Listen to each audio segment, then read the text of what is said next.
воридшавии анбӯҳи ҳавои гарму хушк аз самти минтақаҳои ғарб баландшавии ҳарорати ҳаво дар тоҷикистонро ба вуҷуд овардааст. чунин гармии ҳаво чанд соли охир аз ҷумла дар аввали моҳи июн мушоҳида нашуда буд.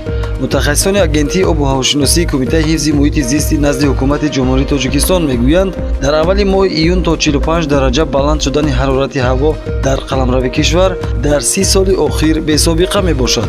мутахассисон пешгӯӣ мекунанд, ки дубора ҳарорати ҳаво дар тоҷикистон боло хоҳад рафт. дар заминаи гармои шадид безарурат аз хона набаромадан тақозои ҳатмии духтурон аз аҳолӣ аст. вале мусаллам аст, ки бо боло рафтани ҳарорати ҳаво мавсими оббозӣ оғоз мегардад. шиноварӣ дар навбати худ яке аз навъҳои машғулияти варзишӣ фароғатӣ буда, қоидаҳои бехатарии худро дорад. бо фаро расидани фасли тобистон ва мавсими гармо, шаҳрвандон дар кӯлу обандборҳо ва ҳавзу дарёҳо ба оббозӣ машғул шуда, бархе аз онҳо аз сабаби риоя накардани қоидаҳои бехатарӣ ва беэҳтиётӣ ғарқ шуда ба ҳалокат мерасанд.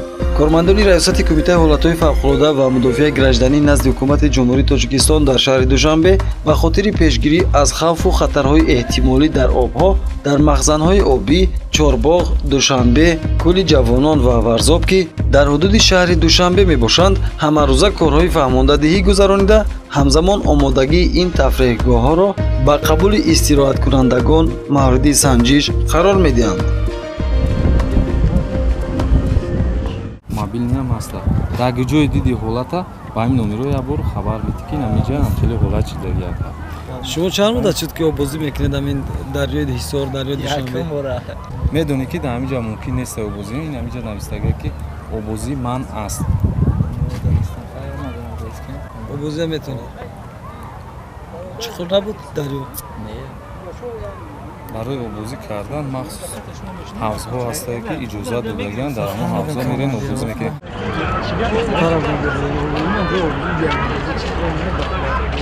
қоидаҳоро риоя карда ба оббозӣ машғул шудем. фаҳмидед? ҷавоб иҷода оббозӣ накунед. ин тараф кормандони раёсати кумитаи ҳолатҳои фавқулода ва мудофиаи гражданӣ назди ҳукумати ҷумҳурии тоҷикистон дар шаҳри душанбе дар кӯли ҷавонон мавҷудияти воситаҳои наҷот, лавҳаҳои иттилоотӣ, қоидаҳои бехатарӣ дар об ва дигар воситаҳои огоҳкунандаро аз назар гузарониданд. онҳо бо истироҳаткунандагон дар мавзӯъҳои бехатарӣ дар обҳо, қоидаҳои оббозӣ, расонидани ёрии аввалия ҳамсуҳбат шуданд. дар ҷараёни рейд, омодагии қайиқҳои моторӣ ва тайёрии ин тафреҳгоҳҳо ба фасли тобистон ҳамаҷониба санҷидаву барои бартараф кардани камбудиҳои ошкоршуда ва маъмурин дастурҳои лозимӣ дода шуд.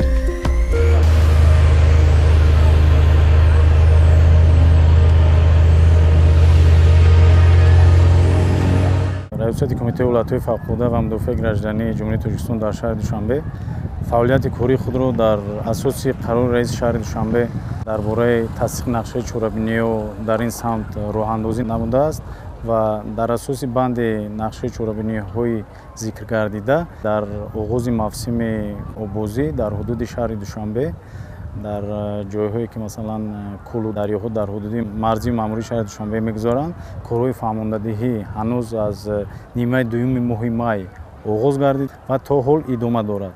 кормандони раёсати кумитаи ҳолатҳои фавқулода дар шаҳри душанбе дар ин самт корҳоро ҳама рӯза роҳандозӣ намуда истоданд дар ҳамкорӣ бо сохторҳои дахтори мақомоти иҷроии ҳокимияти давлати шаҳри душанбе ва корҳо дар ин самт то ба анҷом расидани мавсими оббозӣ роҳандозӣ карда мешаванд. ҳамин тавр баҳри пешгирӣ намудан аз ғарқшавии одамон ҳангоми оббозӣ дар кӯлу дарё, кормандони раёсати кумитаи ҳолатҳои фавқулода ва мудофиаи гражданӣ назди ҳукумати ҷумҳурии тоҷикистон дар шаҳри душанбе ва ноҳияҳои он дар маконҳои хатарноки ҳудудҳои марзию маъмурии пойтахт пайваста санҷишҳо мегузаронанд. зимни пешбурди корҳои фаҳмондадиҳӣ, кормандони сарраёсати маорифи шаҳри душанбе, мақомоти корҳои дохилӣ ва дастаи махсуси зудамали наҷотдиҳии раёсати кумитаи ҳолатҳои фавқулода ва мудофиаи гражданӣ назди ҳукумати ҷумҳурии тоҷикистон дар шаҳри душанбе низ ҷалб гардиданд. то ба итмом расидани соли хониши таҳсил дар муассисаҳои таҳсилоти миёнаи умумӣ дар ҳамкорӣ бо сарраёсати маорифи шаҳри душанбе дар тамоми муассисаҳои таҳсилоти миёнаи умумии шаҳри душанбе корҳои фаҳмондадиҳӣ дар байни хонандагон, омӯзгорон ва дар байни аҳолии шаҳри Душанбе гузаронида шуд ва бо онҳо буклетҳои махсус вобаста ба оқибатҳои обозӣ намудан дар ҷойҳое ки дар он ҷо обозӣ намудан манъ аст ва тарзи дуруст қоидаҳои обозӣ яъне ба онҳо тақсим карда шуд. дар назди раёсати кумитаи ҳолатҳои фавқулода ва мудофиаи гражданӣ назди ҳукумати ҷумҳурии Тоҷикистон дар шаҳри Душанбе дастаи махсуси зудамалӣ наҷотдиҳӣ амал мекунад. наҷотдиҳандагон бо таҷҳизоти махсуси ғаввосӣ таъмин ҳастанд ва дар ҳар ҳолат метавонанд шахси ғарқшавандаро аз марг наҷот бидиҳанд.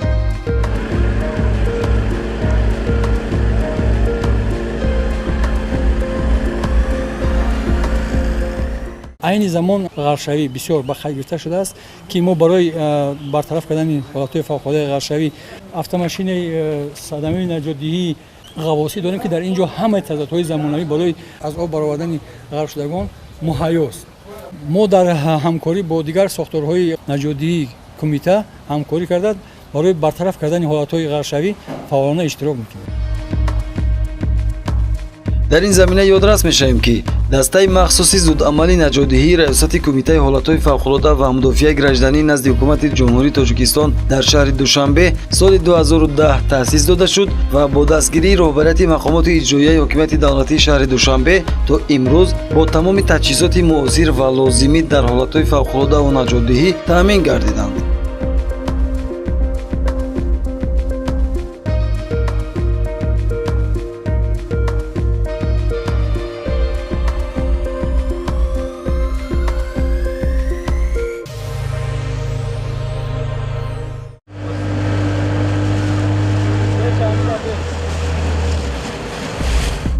ҳар сол бо оғози мавсими обозӣ сохторҳои марбутаи шаҳри Душанбе сокинону меҳмононро ба эҳтиёткорӣ даъват мекунанд ва қоидаву паёмадҳои шиновариро низ мефаҳмонанд.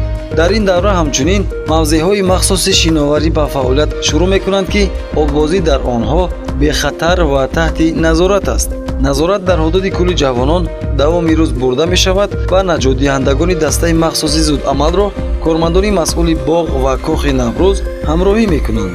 кормандони боғи фарҳангӣ фарғатии кӯли ҷавонон ва кохи Наврӯз барои ҳифзи ҷони кӯдакону наврасон минтақаи бехавфи обозӣ таъсис дода ҳудуди онро муайян карда ҳамзамон назорати ҳар соатро низ ба роҳ мондаанд.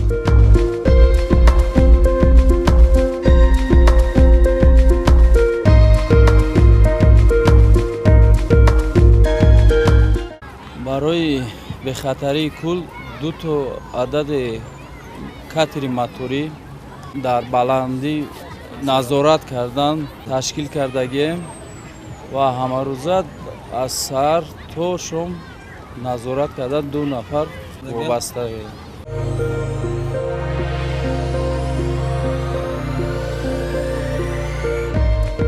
зимни корбарӣ ва назорати кӯлу дарё дар ҳудуди ноҳияи Исмоили Сомонӣ ҳолати фурӯши ғайриқонунии воситаҳои шинокунандаи дамкардашуда ошкор карда шуд.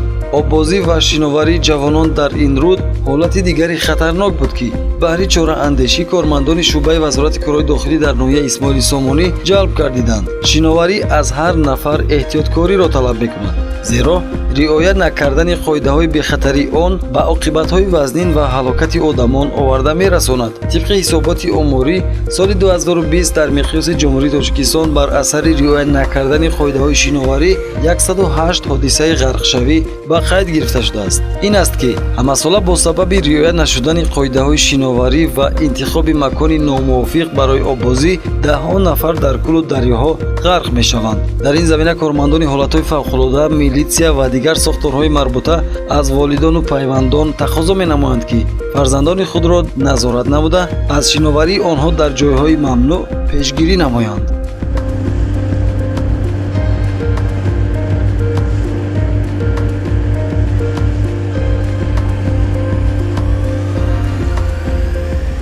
бисёрияшон фарзандонашон намедонанд ки дар ин кӯл аста. аз байни об мо меқапем вақте ки ба падару модарашон занг мезанем ва ёд намедонанд ки писарашон дар кӯл обозӣ доранд ва ё бисёрашон аз падару модар паноҳи ҷо меоянд обозӣ мекунанд. беназорат намонанд фарзандонашон. аз ҳамаи насли калонсол эҳтиромона хоҳиш менамоем ки бо дар назардошти ҳамин ҳолатҳои ба вуқӯъ омада истода, яъне бетараф набошанд ва кӯдакону наврасону ҷавонони худро беназорат нагузоранд, ки дар ҷойҳои мамнӯъ, яъне ба оббозӣ намудан машғул шаванд, ки дар натиҷа метавонанд ҷони худашонро дар зери хатар монанд.